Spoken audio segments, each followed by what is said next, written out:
Hi, we entered in the first verses of 1 Kings 1 today as David is old and advanced in years and cannot get warm. So if you haven't watched them, I've created two introductory videos. One, as you can see, with these questions here on interpreting the entire two books of 1st and 2nd Kings. I really encourage you to watch that, and we'll be going over some of these issues as we go, especially the process of composition, to discern the given passage, whether it's roughly from the time of Solomon or some later time, as well as the ideological stance, which, as I noted in that video, shifts over various situations about monarchy in general, or about Solomon in particular, and others, as we'll see. We also, in the second video, went over these questions and issues in interpreting these first two chapters, which you can see here are the first part of the Solomon narrative, the succession. And they're really separate from the rest of it. They're a continuation, in a way, from the end of 2 Samuel, but in a way not, which is one of the questions that we looked at here, is what is the relationship between this and what we saw earlier in terms of Chronicles or other parts of Deuteronomistic history. And we see the similar question here about the relationship between these chapters and the end of 2 Samuel. So we'll be exploring that again in a moment. So let's just jump in and look at our chapter. And as we do, we'll see there are a number of elements of the scene that are of the chapter that follow throughout. The refrain, "My Lord the King," over and over and over again. You can see this is a long chapter, but you can see how many times "Our Lord the King, our Lord the King, our Lord the King," which of course starts off as David and will end up being Solomon before it's over. Then there are several key words that are related to this particular chapter around all the back and forth of who's talking to who. So New RSV on the left often translates as invited or other things or summoned, but I've translated consistently as called, to highlight the power people have to bring other people in there, but also the various indirect communications that are going on behind the scenes that we are privy to. It's certainly the writer couldn't have known, but somebody knew if this is a historical event or if this is fiction and being made up. That's a question we have to explore along the way, although we can't ever answer it exactly. And our first scene here, we're going to look at this first paragraph, illustrates in terms of literary development Chekhov's gun. If you're familiar with that, Anton Chekhov, the famous writer, short story writer, but also a theorist of writing, said if you have a gun in the first scene, you have to use it before the play is over. And so in the first scene, we don't get a gun, we get a young, beautiful virgin. And as you can see already on the left side of the screen, after the first four verses, the plot shifts completely to Adonijah, and she's not mentioned again for a little while. So the authors didn't know about Chekhov, but they understood the principle involved. Abishag's introduced here, not for no end. We'll see her come back later. So in this particular paragraph, you see I've framed the young virgin, young woman 3 times here. It's not exactly the same as we'll see. It's young virgin 1 time, using 2 words, and then one of the 2 words each of these other times. And so see what the role is of that there, and then we'll see how it shifts. So let's keep our keywords up, and we'll just jump right in. I'm not going to look at, as you can see there, I have a note here. This little thing indicates notes about the chapter in the book because those are things I've gone over in the first 2 videos. So, King David was old, and the word for king, Melech, here is 7 times in the first 4 verses. Just the king, as you can see it all right there. Of 306 times in the first Kings. Not a surprise that the word king would be a popular word in the book of Kings, although it doesn't necessarily apply. The word Genesis in Hebrew is not in the book of Genesis, except in the very first word, Bereshit, and that it's actually one more time, but we won't get into that now. So King David was old and advanced in years. And this is part of the continuity question. At the end of chapter 24 in 2 Samuel, he obviously was older than he'd been when he'd started. Many years had passed, but he started off as a young man, and we really don't know how old he was. He could have still been 40s or 50s. The phrase old and advanced in years, literally he's gone in days, here by a meme, is a specific number of times. And in the Deuteronomistic history that we're a part of, it's twice about Joshua, curiously not about Moses, but twice about Joshua, as you can see, and then about Jesse, the father of David, but not said of any other kings, providing here a unique moment of reflection and planning for the future of the monarchy, that on his deathbed he can make his will known, and we don't see that with any other king. The fact that it echoes into Genesis is interesting too, because certainly by my account and by most accounts these days, even if we understand 1 Kings being written later, perhaps in the time of Hezekiah in the 8th century, or even perhaps later, Genesis is from the time of exile. So Genesis, using the phrase here about Abraham and Isaac in chapter 24, is certainly echoing what we see in the Deuteronomistic history, which use the term first. And it's a series of indications that David no longer can be king. So he could have just said he was old, but by adding old and advanced in years, it means he's on his deathbed. And not only that, we get this. Although they covered him with clothes, he could not get warm. The phrase "they covered him with clothes" has a sly echo to Michal covering an idol with clothes. Let's go back and look at that in 1 Samuel 19, when her father Saul was chasing after David, thinking that David had wooed Jonathan away from loyalty to his father to loyalty to David, and was after him. And Michal, at that point, still on David's side, which later she was not, and had no children via David, did this to protect him, took an idol, laid it on the bed, and she put a net of goat's hair on its head and covered it with clothes. And when Saul sent messengers to take David, she said he was sick. And so that certainly echoes that. Another woman covering a man with clothes, although it doesn't say a woman is doing it here, it's just simply they. And who the they is isn't clear. And it's very interesting that the they here is nonspecific and the servants are nonspecific and the they here. Nobody else is named in this whole first paragraph other than David and Abishag. Although, as you can see on the right side, the rest of the chapter is full of names and very specific names of who's on Adonijah's side and who's going to be on Solomon's side. So the anonymity here leaves open of which of the group that we'll see named afterward or others is involved here. Are these some of the people we know, the Joabs and the others of the world, or are these just simply house slaves in the sense of people who provide for food and clothing and those kinds of things? But in verse 2, something else happens, which is that advice is being offered. As my note below has, why can't his wives keep him warm, including Bathsheba, who we'll find out momentarily is just waiting around, but also all the other women whom we hear nothing else about. We certainly know that Michal is no longer close to him, but then there's Abigail, who we got from Nabal back in 1 Samuel 25, and many others, including, as you can see down below, Haggith, the mother of Adonijah. So where are all his wives? We know nothing about why he needs this beautiful young virgin to keep him warm. On the term "keep him warm," the lo yachim here, and the term for warm can mean two things. In Deuteronomy, it means the warmth of anger, becoming hot with anger. In 1 Samuel 11:9, it can mean a sun. In 2 Kings 4:34, it does mean flesh, as it seems to imply here. As the late Walter Brueggemann notes, because of the last phrase of verse 4 here, did not know her sexually, and literally it did not know her. The sexually is provided in case we didn't know the Hebrew idiom yada means to be involved sexually. He continues, it's probable that not get warm means not to have an erection.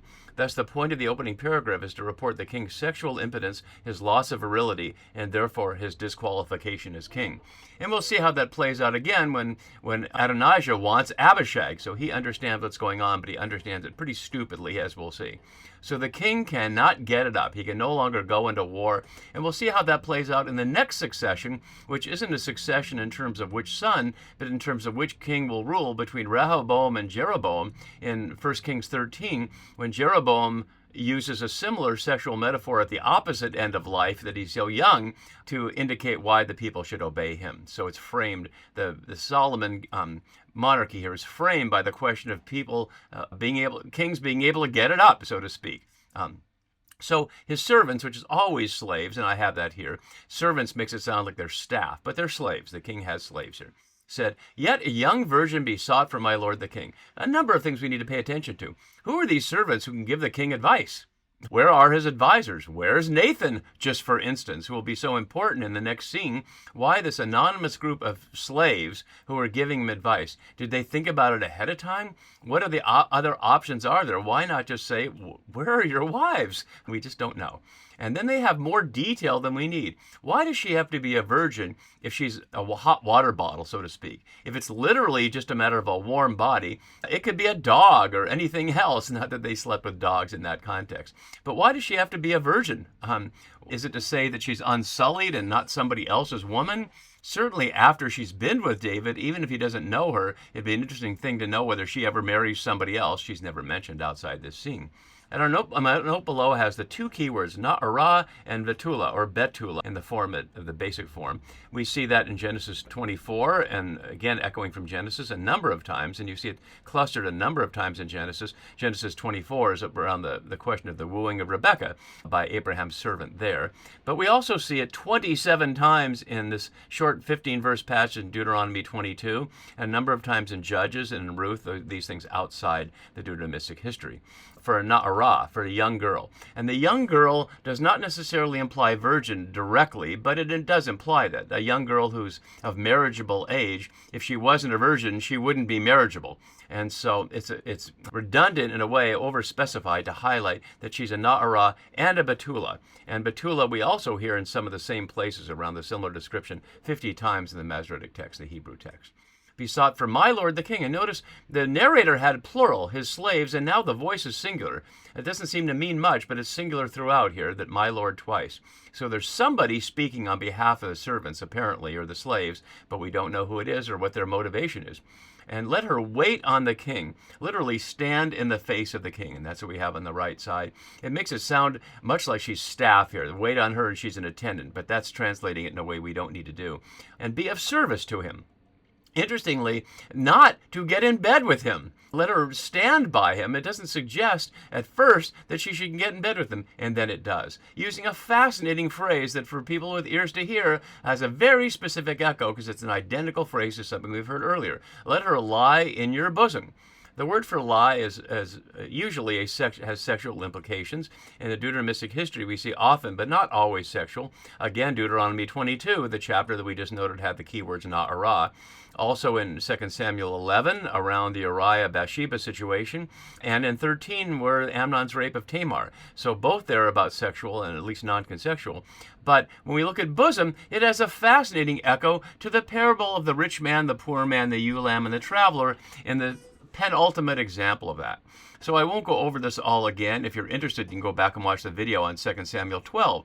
But there, the parable at the time was David was the rich man in the immediate plot here. Uriah was the poor man. Bathsheba was the ewe lamb. And Judah was the traveler as recipient of David's offspring to be king, e.g. Solomon, the son of Bathsheba. And now it will come up this way. Spoiler alert, it's going to be about Adonijah seeking Abishag. And so now David is the poor man, the rich man is Solomon, and the ewe lamb is Abishag, who the traveler Adonijah wants but is not going to get, and to the price of his life.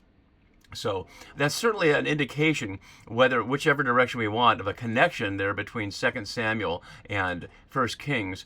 According to the view that 2 Samuel followed 1 Kings, was written after, it's a very interesting thing that it would take this phrase and put it into the parable, which otherwise was kind of strange, wasn't it? A poor man who has a ewe lamb who sleeps in his bosom, lies in his bosom. So that my lord the king may be warm. And so they searched throughout the territory of Israel, literally the boundary, Gavul, or border of Israel, not Eretz for land. Why did they need to make such a search? You would think there might be a young girl anywhere around. Why does she have to be beautiful? If she's simply an attendant and she's not intended as a sexual partner, all these details seem to be telling us more than we need to know. The phrase beautiful girl, using the young woman phrase again, na'arah, but yapa. So here are beautiful people in the Deuteronomistic history, almost always gets them in trouble.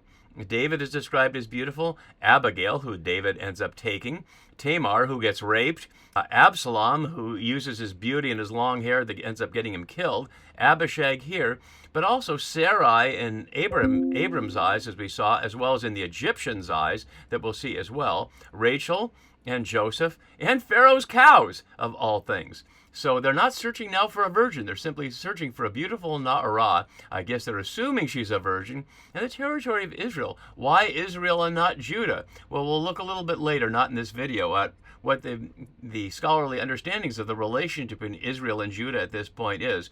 But let's just keep in mind, this is not like, say, France and Germany, two countries with a clear structure and a clear boundary, but much more a label for a loosely attached group of people over a vague set of territory. And hence this boundary of Israel isn't clear what it is at all.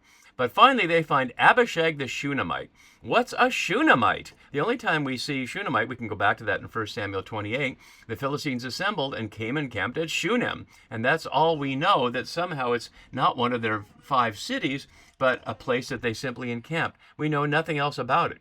As Sweeney notes below, a union between David and Abishag, and later between Adonijah and Abishag, would tie the house of David more closely to a region known for its Saulite connections, and thereby provide further support for Davidic rule in the north. So that's his political attempt to understand what's going on here. They're not just looking for a beautiful girl, they're looking for a connection. And we'll see how that plays out in 1 Kings 3, when the first thing that happens once Solomon knows that he's king is he makes a marriage alliance with Pharaoh and brings Pharaoh's daughter into his house. So Pharaoh's daughter will take the place of Abishag for Solomon, assuring an alliance with Egypt. So then we hear the girl was very beautiful. Again, the not Ra here, very beautiful. And only Sarai is described that way elsewhere, and in the eyes of the Egyptians. And notice the ironic, wonderful contrast.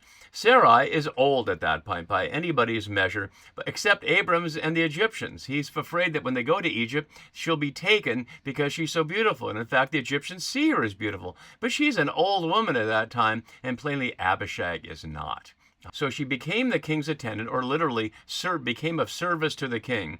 And it makes a point of saying that what otherwise would be the obvious conclusion, that he knew her, but it says he did not know her. And that's the first of a theme here of what the king does not know. He not only can't get warm, but maybe he's getting a little senile. And that's a question we'll have to raise around the question of Nathan and Bathsheba very soon.